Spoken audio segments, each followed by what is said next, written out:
नमस्कार दोस्तों, स्वागत है आपका आज के मुख्य समाचार में, जिसमें सबसे पहली और बड़ी खबर में आपको बताएंगे कि काले कानूनों में किसान हितों का दावा करने वाली भाजपा ने यूपी के गन्ना किसानों की दुर्गति कर दी। प्रियंका गांधी का योगी सरकार पर हमला। दूसरी बड़ी खबर में जिक्र होगा कि राहुल गांधी बोले देश के बेहतर भविष्य के लिए अन्नदाता शांतिपूर्ण संघर्ष कर रहे हैं, मैं उनके साथ था, हूं और रहूंगा। और तीसरी बड़ी खबर में भाजपा को लगेगा बड़ा झटका, हरियाणा में भाजपा जजपा सरकार के खिलाफ अविश्वास प्रस्ताव लाएगी कांग्रेस, पूर्व सीएम हुड्डा ने बताई तारीख। दोस्तों, किसान आंदोलन का बड़ा झटका भाजपा को हरियाणा और उत्तर प्रदेश दोनों ही जगह लग सकता है। दोस्तों, हर एक खबर की गहराई में आपको ले जाएंगे, लेकिन उससे पहले अगर आपको भी ऐसा लगता है कि किसान आंदोलन का नुकसान भाजपा को उत्तर प्रदेश, बंगाल और हरियाणा में होगा, तो आप अभी इस वीडियो को लाइक कीजिए और इस लाल बटन को दबा के चैनल को फ्री में सब्सक्राइब करके घंटी बजाकर कमेंट में लिखिए जय हिंद। दोस्तों, रुक करते हैं तमाम बड़ी खबरों की तरफ।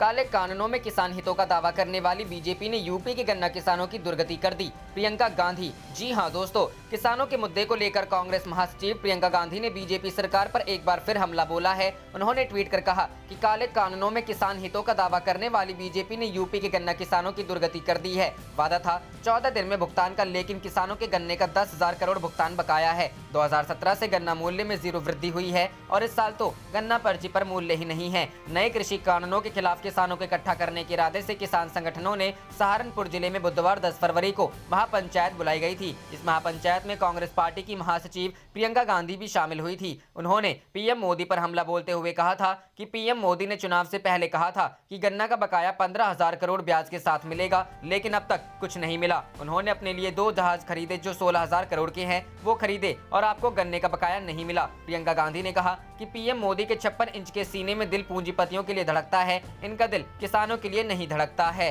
रुक करते हैं अगली खबर की तरफ। राहुल गांधी बोले देश के बेहतर भविष्य के लिए अन्नदाता शांतिपूर्ण संघर्ष कर रहे, मैं उनके साथ था, हूं और रहूंगा। जी हां दोस्तों, कांग्रेस के पूर्व अध्यक्ष राहुल गांधी ने एक बार फिर किसानों के समर्थन में अपनी आवाज को बुलंद किया है। उन्होंने राजस्थान के हनुमानगढ़ किसान महापंचायत का एक वीडियो शेयर करते हुए ट्वीट कर कहा, न सच्चे न अच्छे दिन मोदी सरकार के, देश के बेहतर भविष्य के लिए हमारे अन्नदाता शांतिपूर्ण संघर्ष कर रहे हैं, मैं उनके साथ था, हूं और रहूंगा। राहुल गांधी शुक्रवार का हनुमानगढ़ किसान महापंचायत में शामिल हुए थे। जो वीडियो राहुल गांधी ने शेयर किया है, उसमें वह कह रहे हैं यह किसानों पर आक्रमण नहीं है, यह हिंदुस्तान की 40% जनता पर आक्रमण है। बात सिर्फ ये है कि किसान सबसे जागरूक हैं, किसानों को बात सबसे पहले समझ आ गई, किसान सबसे आगे खड़ा है। अंधेरे में किसान ने टॉर्च दिखाने का काम किया है, किसानों को भविष्य दिख रहा है। महापंचायत को संबोधित करते हुए राहुल गांधी ने कहा, हिंदुस्तान का सबसे बड़ा व्यापार कृषि का व्यापार है। यह सिर्फ हिंदुस्तान का सबसे बड़ा व्यापार नहीं है, यह दुनिया का सबसे बड़ा व्यापार है। इसी व्यापार से दुनिया के करोड़ों लोगों को भोजन मिलता है। आज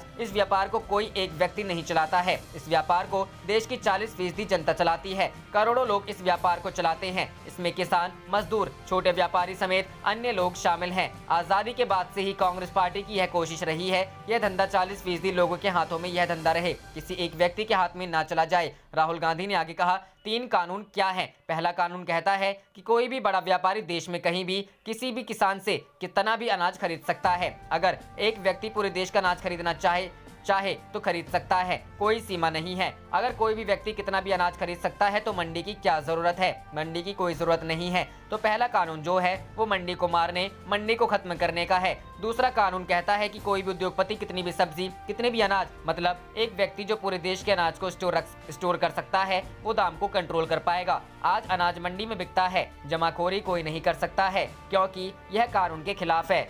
जैसे ही यह दूसरा कानून लागू होगा, देश में असीमित जमाखोरी चालू हो जाएगी और यह जमाखोरी हिंदुस्तान के कुछ अरबपति करेंगे। कांग्रेस के पूर्व अध्यक्ष कहा, तीसरा कानून कहता है कि जब हिंदुस्तान का किसान उस उद्योगपति के सामने जाकर खड़ा होगा, अपने अनाज, फल और सब्जी के लिए सही दाम मांगेगा, तो वो किसान अदालत में नहीं जा सकता। यानी तीसरा कानून किसान से हाथ से न्याय छीनने का है। यह है 3 कानून। रुख करते हैं अगली खबर की तरफ। हरियाणा में भाजपा जजपा सरकार के खिलाफ अविश्वास प्रस्ताव लाएगी कांग्रेस, पूर्व सीएम हुड्डा ने बताई तारीख। जी हां दोस्तों, कांग्रेस हरियाणा में भाजपा जजपा सरकार के खिलाफ अविश्वास प्रस्ताव लाने की तैयारी कर रही है। इसके लिए कांग्रेस आलाकमान ने बजट सत्र शुरू होने के बाद की तारीख सोची है। राज्य के पूर्व मुख्यमंत्री व कांग्रेस के वरिष्ठ नेता भूपेंद्र सिंह हुड्डा ने कहा कि कांग्रेस 8 मार्च को सदन में अविश्वास प्रस्ताव पेश करेगी। उन्होंने कहा कि मोदी सरकार के 3 नए कृषि कानूनों के विरोध में यह प्रस्ताव लाया जाएगा। किसानों के हित में हम इन कानूनों का विरोध करते आ रहे हैं। अविश्वास प्रस्ताव लाएंगे जिससे मालूम हो जाएगा कितने विधायक किसानों के साथ हैं और कितने खिलाफ। कांग्रेस पार्टी 8 मार्च को ही अविश्वास प्रस्ताव किस वजह से ला रही है, इसे लेकर लोगों में तरह तरह की चर्चा होने लगी है। पार्टी से जुड़े सूत्रों के मुताबिक ऐसा इसलिए होगा क्योंकि हरियाणा की सत्ताधारी भाजपा जजपा गठबंधन सरकार 5 मार्च से विधानसभा का बजट सत्र शुरू करने जा रही है। उस पहले ही दिन अविश्वास प्रस्ताव कांग्रेस इसलिए नहीं लाएगी क्योंकि बजट की शुरुआत राज्यपाल के अभिभाषण से शुरू होगी। राज्यपाल अभिभाषण में खलल डालने का कांग्रेस का इरादा नहीं है। हालांकि कांग्रेस के अविश्वास प्रस्ताव का कितने विधायक साथ देंगे यह स्पष्ट नहीं है। भाजपा जजपा के बड़े नेताओं का कहना है कि उनकी सरकार को कोई खतरा नहीं है। बता दिया जाए कि 90 सदस्यों वाली हरियाणा विधानसभा में वर्तमान में 88 विधायक हैं, जिसमें कालका के अलावा एलानाबाद सीट खाली है। दरअसल यहाँ से विधायक रहे इनेलो प्रधान महासचिव अभय सिंह चौटाला ने इस्तीफा दे दिया था। ऐसा उन्होंने किसान आंदोलन के समर्थन में किया। रुख करते हैं अगली खबर की तरफ। लोकसभा केंद्र पर कांग्रेस सांसद अधीर रंजन चौधरी का ताबड़तोड़ हमला, कश्मीरी पंडितों को भूलने का लगाया आरोप। जी हां दोस्तों, लोकसभा से बजट सत्र के पहले चरण में शनिवार को कांग्रेस सांसद अधीर रंजन चौधरी ने पार्टी की ओर से मोर्चा संभाला। अधीर रंजन चौधरी ने जम्मू कश्मीर से धारा 370 हटाए जाने के बाद केंद्र सरकार के वादों की याद दिलाते हुए गृह मंत्री अमित शाह से तीखे सवाल पूछे। लोकसभा में अधीर रंजन चौधरी ने केंद्र सरकार और भारतीय जनता पार्टी पर आरोप लगाया कि कश्मीरी पंडितों को 200 से 300 एकड़ जमीन देने का वादा पूरा नहीं किया गया। मोदी सरकार कश्मीरी पंडितों से किए गए अपने वादे को भूल गई है। कांग्रेस सांसद अधीर रंजन चौधरी ने कहा, आपने धारा 370 को खत्म करने के बाद जो सपने दिखाए थे वे पूरे नहीं हुए हैं। जम्मू और कश्मीर सामान्य स्थिति में नहीं लौटा है। 90,000 करोड़ रुपए से अधिक का स्थानीय व्यापार समाप्त हो गया है। हम चाहते हैं कि आप हमें बताएं कि आप जम्मू कश्मीर में चीजों को कैसे सुधारेंगे। उन्होंने आगे कहा, अमित शाह जी, आपने कहा था कि आप ब्राह्मणों को वापस लाएंगे, क्या आप पंडितों को वापस लाने में सफल रहे? आप कहते हैं कि आप गलत गिलगिट बाल्टिस्तान वापस जाएंगे। यह तो बात की बात है, लेकिन कम से कम उन लोगों को वापस लाएं जो आंतरिक रूप से विस्थापित थे, जो कश्मीर घाटी में नहीं जा सकते हैं। लोकसभा में केंद्र सरकार और बीजेपी को उनके चुनाव घोषणा पत्र में किए गए वादों की याद दिलाते हुए कांग्रेस सांसद अधीर रंजन चौधरी ने ताबड़तोड़ हमला किया। चौधरी ने कहा, आप पंडितों को 200 से 300 एकड़ जमीन देने में सफल नहीं हुए। अपने चुनाव घोषणा पत्र में आपने वादा किया था कि आप पंडितों को वापस लाएंगे। क्या आप सफल हुए? आपको कम से कम कहना चाहिए, रात गई बात गई, चुनाव गया तो वादा गया। आपको अपना रुख स्पष्ट करना चाहिए।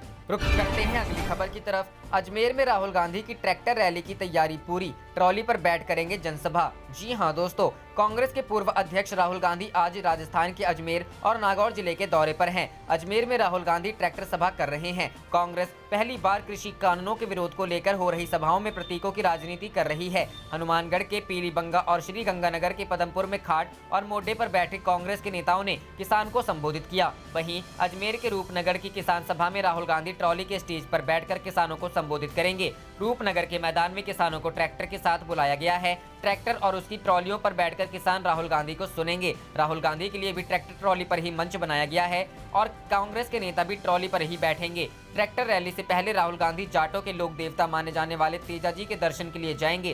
किशनगढ़ में जनता उनका स्वागत भी करेगी। राहुल गांधी की आज की आखिरी रैली नागौर जिले के मकराना में होने जा रही है। नागौर को जाट राजनीति की धुरी माना जाता है। राजस्थान में कृषि कानूनों का विरोध सबसे ज्यादा जाट जाति के लोग ही कर रहे हैं।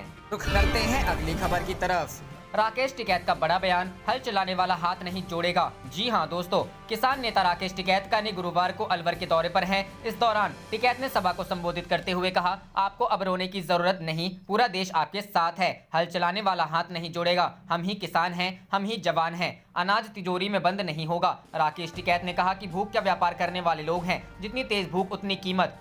रोटी को तिजोरी में बंद नहीं होने देंगे, बाजार की वस्तु नहीं बनने देंगे। जब तक पूरे देश में एमएसपी पर खरीद नहीं होगी, आंदोलन जारी रहेगा। उन्होंने कहा कि सरकार किसान आंदोलन को हरियाणा पंजाब का आंदोलन बता रही है। बीजेपी वाले कह रहे हैं कि यह नुक्कड़ की दुकान करने वाले का आंदोलन है। राकेश टिकैत का कहना है कि बिजली का कनेक्शन नहीं है, सस्ता खरीद कर सस्ता बेचते हैं। जब हिसाब से सरकार आई थी वैसे जाएगी। जिस हिसाब से सरकार आई थी वैसे जाएगी। गुजरात बंधन में है, गुजरात को आजाद कराना है। गुजरात की आवाम पूरी दुनिया से कटी है, हम जाएंगे। गुजरात संपर्क में है, वो दहशत में है। दिल्ली जाने वाले के घर पुलिस जाती है। गुजरात में आगामी बैठक करेंगे। ये लड़ाई जारी रहेगी जब तक 3 बिल वापस नहीं हो जाते। राकेश टिकैत ने जनसभा को संबोधित करते हुए कहा कि स्वामीनाथन रिपोर्ट लागू नहीं होगी। जयपुर दिल्ली कभी बंद नहीं हुआ, इस बार ऐतिहासिक बंद हुआ है। आप शाहजहांपुर बॉर्डर बंद करो, राजस्थान की जिम्मेदारी मेरी है। आपके भरोसे शाहजहांपुर बॉर्डर छोड़कर जाते हैं। उन्होंने कहा कि 18 तारीख को ट्रेन रोकना है। यहाँ तोड़ फोड़ बहुत हुई, ऐतिहासिक जाम होगा। फूल लेकर जाएंगे, नई मिसाल बनाएंगे। ट्रेन की पूजा करो, किसान की साथी है ट्रेन। फूल चढ़ाकर 4 घंटे रोकना है।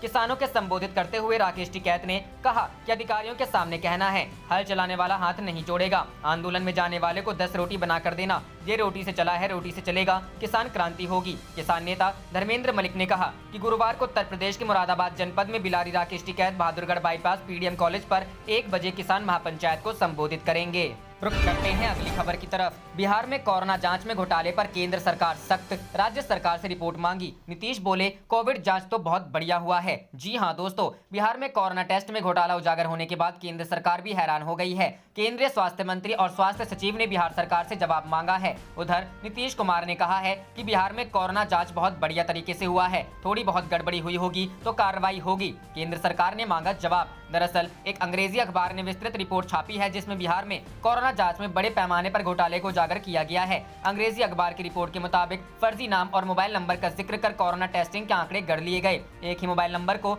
26 लोगों के नाम के साथ दर्ज कर सभी की जांच कराने की जानकारी दी गई। जब पड़ताल की गई तो पता चला कि जिसका मोबाइल है उसने कभी जाँच करवाई ही नहीं। जिनके नाम दर्ज है वे सब फर्जी नाम है। ऐसे कई मामले उजागर हुए हैं। हद तो ये है कि कोरोना जाँच कराने वाले का फर्जी नाम गढ़ने में 0000000 मोबाइल नंबर भी दे दिया गया। राज्यसभा में भी उठा मामला। शुक्रवार को आरजेडी सांसद मनोज कुमार झा ने राज्यसभा में इस मामले को उठाया। उन्होंने कहा कि बिहार में कोरोना टेस्टिंग के नाम पर बड़ा फर्जीवाड़ा हुआ है। राज्य सरकार ने झूठे आंकड़े देकर पूरे देश को गुमराह किया है। मामला उजागर होने के बाद हरकत में आई केंद्र सरकार ने बिहार सरकार से जवाब मांगा है। बिहार सरकार के अधिकारियों ने अपनी रिपोर्ट केंद्र सरकार को भेजी है। नीतीश बोले जाँच बहुत अच्छे तरीके से हुआ है। उधर दिल्ली से पटना पहुंचे नीतीश कुमार से मीडिया ने इस पर सवाल पूछा। नीतीश कुमार ने कहा कि बिहार में जब से कोरोना की जांच शुरू हुई तब से वे हर दिन की रिपोर्ट अपने पास मंगवाते हैं। पत्रकारों ने समय दिया तो वे ये दिखाने को तैयार हैं कि हर दिन की रिपोर्ट उनके पास है। बिहार के मुख्यमंत्री ने कहा कि सूबे में कोरोना की जांच को बहुत अच्छा हुआ है।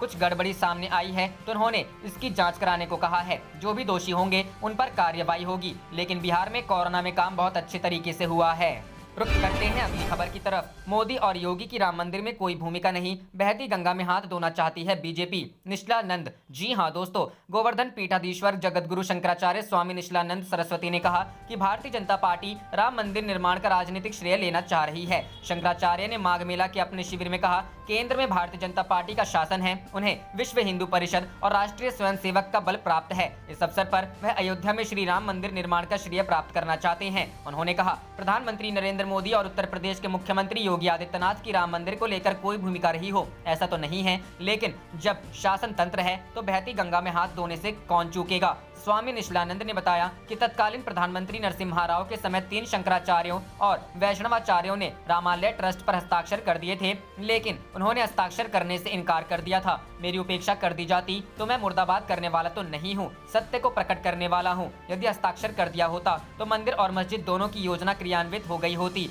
तब जो श्रेय आज भाजपा को मिल रहा है या मिलने वाला है, नरसिम्हा राव के शासनकाल में कांग्रेस को मिल गया होता। रुख करते हैं अगली खबर की तरफ। अखिलेश का तंज, कहा बीजेपी राज में विकास की बत्ती गुल और कानून व्यवस्था में भ्रष्टाचार फुल। जी हां दोस्तों, समाजवादी पार्टी के राष्ट्रीय अध्यक्ष अखिलेश यादव ने शुक्रवार को ट्वीट कर बीजेपी सरकार पर एक बार फिर निशाना साधा है। उन्होंने एक ट्वीट किया, इधर बिना बिजली लगे ही मीटर आ गए, उधर भाजपा विधायक ही कह रहे हैं कि पुलिस वाले ही अवैध शराब की भट्टी चलवा रहे। मतलब भाजपा के राज में विकास की बत्ती गुल है और कानून व्यवस्था में भ्रष्टाचार फुल है। इससे पहले सपा के राष्ट्रीय अध्यक्ष अखिलेश ने कहा कि ये सरकार जानबूझकर सपा के नेताओं और कार्यकर्ताओं पर झूठे मुकदमे लगा रही है। वहीं जनता तैयार है जिस दिन मौका मिलेगा इस सरकार को हटा देगी। उन्होंने कहा कि आजम खान साहब हमारी पार्टी के नेता हैं, इसलिए हम उनके साथ हैं। अखिलेश कहते हैं कि बजट के बाद यूनिवर्सिटी को बचाने के लिए साइकिल यात्रा निकालेंगे। अखिलेश यादव ने साथ ही ट्वीट कर बीजेपी सरकार पर निशाना साधा। उन्होंने लिखा, सबका पेट भरने वाले किसानों को भाजपा भूखा प्यास रखकर व झूठे आरोप लगाकर हराना चाहती है, लेकिन चंद भाजपाइयों को छोड़कर 125 करोड़ हिंदुस्तानी आज भी किसानों के साथ खड़े हैं।